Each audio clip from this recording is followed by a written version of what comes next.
Eu entrevisto Guilherme Boulos, líder do Movimento dos Trabalhadores Sem Teto. Guilherme tem 35 anos, é formado em filosofia e professor de psicanálise.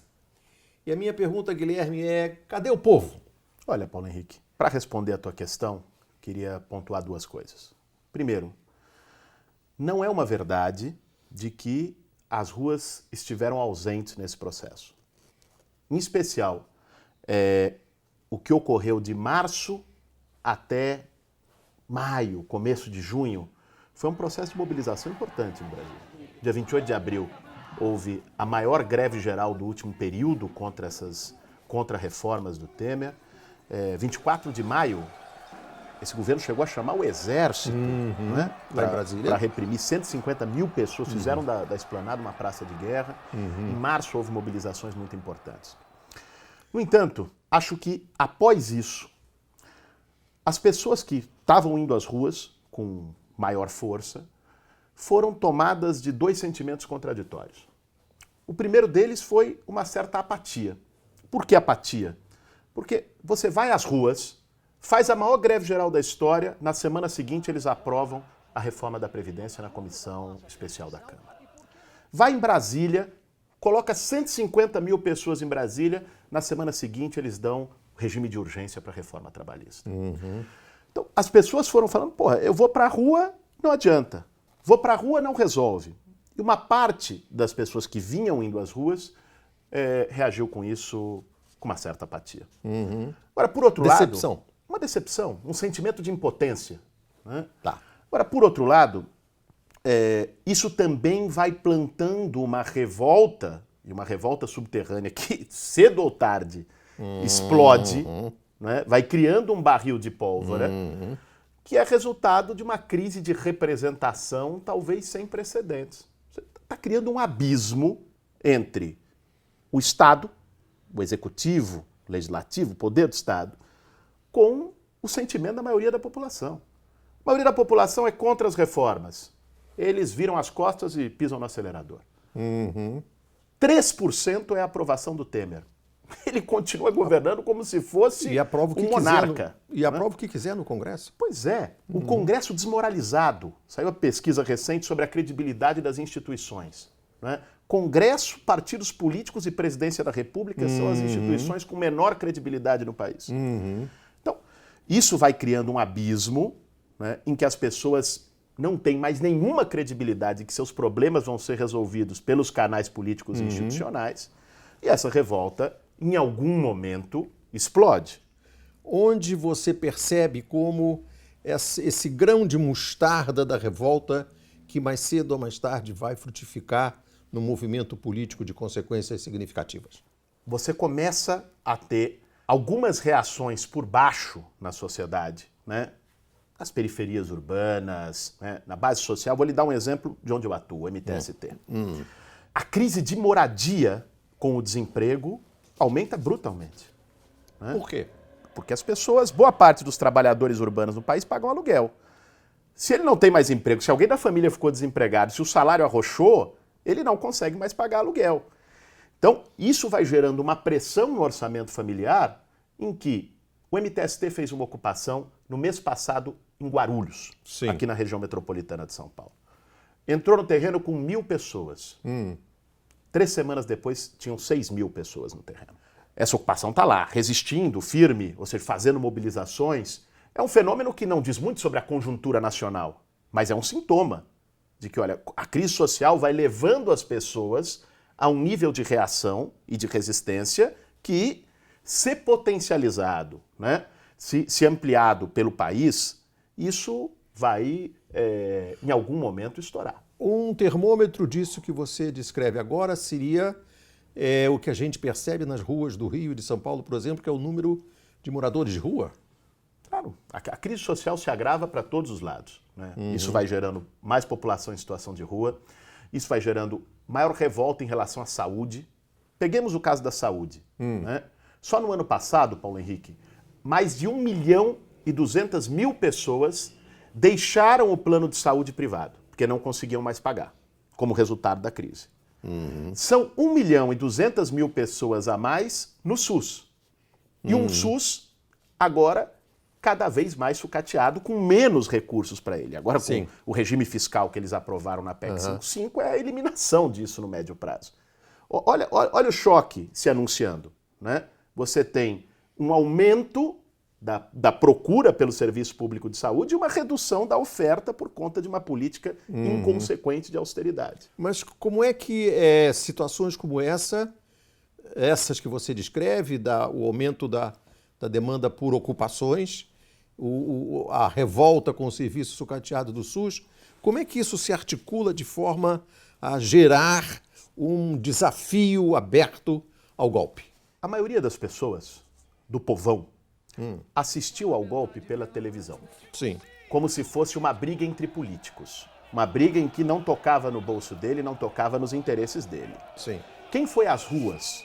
De um lado, um setor abertamente estimulado pela Rede Globo, das camadas médias urbanas, com um discurso denista da corrupção utilizado de maneira absurdamente seletiva e cega. E do outro lado, os ativistas democráticos, a militância social. Quem fez a resistência ao golpe não foram manifestações insignificantes. Às vezes, porque foi derrotada, a gente tende a jogar no lixo. Não foi isso. Não. Foram centenas de milhares de pessoas nas ruas, Sim, numa resistência democrática. Mas ali não estava o povão da periferia, ali não estava o grosso dos trabalhadores. Porque Quem estava ali? quem estava ali eram ativistas democráticos, eram militantes sociais, militantes populares dos movimentos sociais. Foi quem foi às ruas contra o golpe, né? O povão ficou ali, desconfiado, assistindo. Quando entra o governo Temer e começam medidas de desmonte nacional, de destruição de direitos sociais historicamente conquistados, uma parcela das classes populares acende a luz amarela e fala, opa, é comigo. Né? E começa a ir às ruas. As mobilizações contra a reforma da Previdência pelo Fora Temer, nos últimos meses, não foram insignificantes, reitero isso. Não dá para ignorar que nós tivemos a maior greve geral dos últimos 30, 40 anos no país há 3 meses atrás. Né? Sim. No entanto, isso não foi suficiente para que a gente conseguisse derrotar o projeto do golpe. Claro. A luta por direitos é a luta contra o golpe. Nós não podemos separar essas duas lutas. Certo. O golpe é um programa. O golpe não foi apenas botar alguém que não teve voto na cadeira principal do Palácio do Planalto. O golpe é botar no país uma agenda política que não foi eleita pelo povo brasileiro e que jamais o seria. Essa agenda política só poderia chegar ali por um golpe como chegou. E como derrubar os golpistas? Paulo Henrique, tem que ser rua. Né? Nós não podemos nos dar o direito de desacreditar das ruas. As ruas são o que nós temos. Podemos estar decepcionados, elas não expressam com a rapidez e com a temperatura que todos nós gostaríamos a resistência a esse pacote. Né? É verdade. Né? Todos nós gostaríamos que houvesse uma enorme revolta popular no Brasil, com milhões de pessoas nas ruas pedindo a cabeça do Michel Temer e desse Congresso Nacional. Não é o caso. Né? Mas não há outra aposta possível a não ser na mobilização de rua. Né? Eu estou esperando alguém dar outra receita. É o quê? Acreditar que este Congresso Nacional vai tomar uma consciência patriótica e derrubar o golpe? Não vai. Acreditar que o judiciário, né, cheio de privilégios, né, pouco se fala, mas dos poderes da República, aquele mais impermeável, né, a controle social, a participação popular, que o judiciário vai resolver tomar alguma atitude contra o golpe? Não vai. O golpe que ele chancelou e apoiou, né, a única medida que nós temos à disposição para enfrentar o golpe e o programa de desmonte nacional é insistir, não deixar de insistir na mobilização de rua. No último artigo que você escreveu na Carta Capital, você diz assim: é preciso reconhecer que a resistência popular ficou aquém do necessário para barrar essa agenda de destruição nacional. Não houve, é claro, a paz dos cemitérios. As ruas reagiram.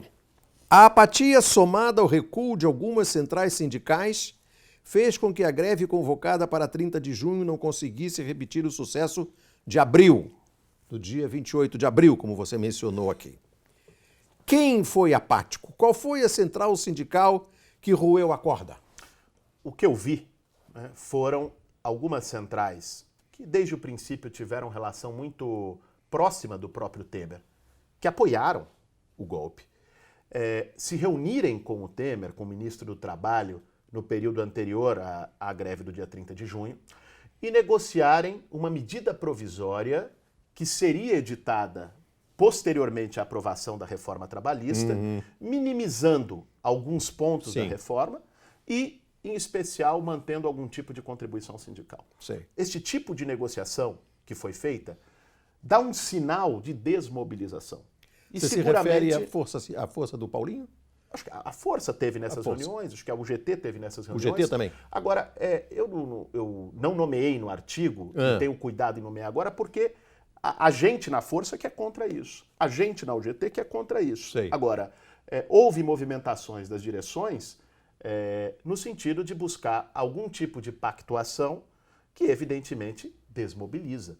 E ajudou para que o efeito da greve do dia 30 de junho não fosse o mesmo da do dia 28 de abril. Por exemplo, os transportes não pararam. Por que os transportes em São Paulo não pararam? Eu não tenho detalhes para lhe dizer assim, olha, aconteceu isso ou aquilo. Na sua suposição. Mas o que eu acho é que, em especial, o Sindicato dos Condutores, responsável por motoristas e cobradores de ônibus, tomou uma decisão de não parar e apostar em algum tipo de negociação.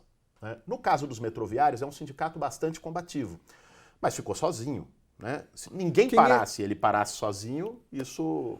Os condutores são ligados aqui Central? Se eu não me engano, são ligados ao GT. O GT. E os metroviários? Os metroviários, eu acho que não estão filiados nesse momento a nenhuma central. Sim. Mas são setores, em geral, de esquerda que estão na condução do sindicato. O meu amigo Mino Carta, que dirige a revista de que você é colaborador, logo em seguida a aprovação da reforma trabalhista no Congresso, no Senado, e no dia seguinte a condenação do Lula, escreveu um editorial, cadê o povão? Diz o Mino. Cadê aqueles 90% que deram popularidade ao Lula no fim do mandato dele, do segundo mandato? Eles deveriam ter ocupado as ruas quando foi aprovada a assim chamada reforma trabalhista e quando o Lula foi condenado. Cadê esse povo? Eu acho que nós temos que tomar um cuidado, Paulo Henrique, com todo o respeito que eu tenho ao Mino, toda a admiração que eu tenho pela trajetória e pelas posições do Mino. Nós não podemos construir uma visão amarga do povo de dizer, olha, esses ingratos que não estão vindo às ruas nos defender. Né? Este povão alienado, este povão... Muito cuidado com isso. Isso, em geral, leva a certos tipos de elitismo na ação política, de vanguardismo, de uma decepção com o povo, de achar que nós podemos fazer qualquer coisa que não passe pela mobilização social e popular. Eu acho que existem muitas razões para o grosso da população brasileira não estar nas ruas neste momento. Primeiro, nós temos ainda um oligopólio das comunicações brutal, que é extremamente influente na consciência popular, decisivo, e que atua de maneira desmobilizadora, tal qual atuou de forma mobilizadora quando foi de seu interesse no processo do impeachment. Alô? Alô? Lula, deixa eu te falar uma coisa. Segundo, eu acho que é preciso questionar algumas opções que foram tomadas pelo próprio PT, Paulo Henrique. Quando estava no governo, a opção tomada tanto pelo Lula quanto pela Dilma nas suas gestões não foi uma opção de politização da sociedade. Não. Não foi uma opção de fazer o confronto necessário para que, num momento determinado, nós pudéssemos ter os instrumentos de convocação popular mais eficientes. Se você trabalha numa lógica de criar consumidores, não que a ascensão pelo consumo não seja algo importante, que as pessoas possam consumir muito bem. Só, aliás, um certo tipo de classe média pseudo-esquerdista pode reclamar quando os pobres estão consumindo algo que ela já consome há décadas. Né? Mas, se você faz isso de uma maneira despolitizada, não como um processo de participação política, de conquista de direitos, mas como uma dádiva, e às vezes até permeada pelo próprio discurso meritocrático, criar consumidores é criar pessoa com a cabeça de consumidores. Né? Então, o processo que foi feito sem disputa, o processo que foi feito sem, por exemplo, tratar o tema da democratização das comunicações, o processo que foi feito sem mobilização social e popular, em qual momento dos 13 anos de governo PT houve um apelo à mobilização social, um estímulo à organização popular? Eu acho que nós temos que tomar cuidado se ficar 13 anos sem fazer trabalho com o povo e depois dizer, cadê o povo que não veio me socorrer? O Miro Borges, presidente do Barão de Tararé, publicou um texto no Conversa Fiada em que ele diz que o Lula e a Dilma não fizeram a pedagogia do oprimido e permitiram que a direita transformasse o Brasil numa Venezuela. É isso que você está falando. No pior sentido. No pior uma sentido. Venezuela só com a direita Só com a raivosa direita na venezuelana. Não, Só. não Só. com o que a Venezuela tem de positivo. Claro. Eu te pergunto, a candidatura do Lula a presidente da República, se é que ela vai existir, se o juiz imparcial Moro de Curitiba permitir, ela seria um instrumento de galvanizar, de reunir esses diversos movimentos num movimento que golpeie o golpe? Eu acho que nós temos que, para falar de 2018, considerar que ao mesmo tempo que nós estamos há um ano, nós estamos há uma década de 18. Né? O que tem daqui até 18 do ponto de vista histórico, imprevisível.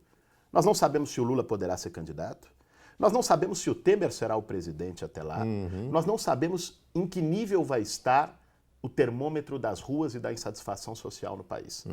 Se esses 97% de reprovação ao Temer vão se traduzir no próximo período em algum grau maior de mobilização social. Por isso é muito difícil fazer um prognóstico sobre 18. Aliás, no tempo que estamos, é difícil fazer um prognóstico sobre a semana que vem. Você acredita que vai haver eleição? Eu acredito que tende a haver eleição. Né? Em que termos e de que forma é outra história. E acho que é preciso também, nesse caso, Paulo Henrique, é evidente que há de se defender o direito do Lula de ser candidato. Claro. Independentemente de concordar com as posições do Lula ou não. Claro. Esse é um tema democrático.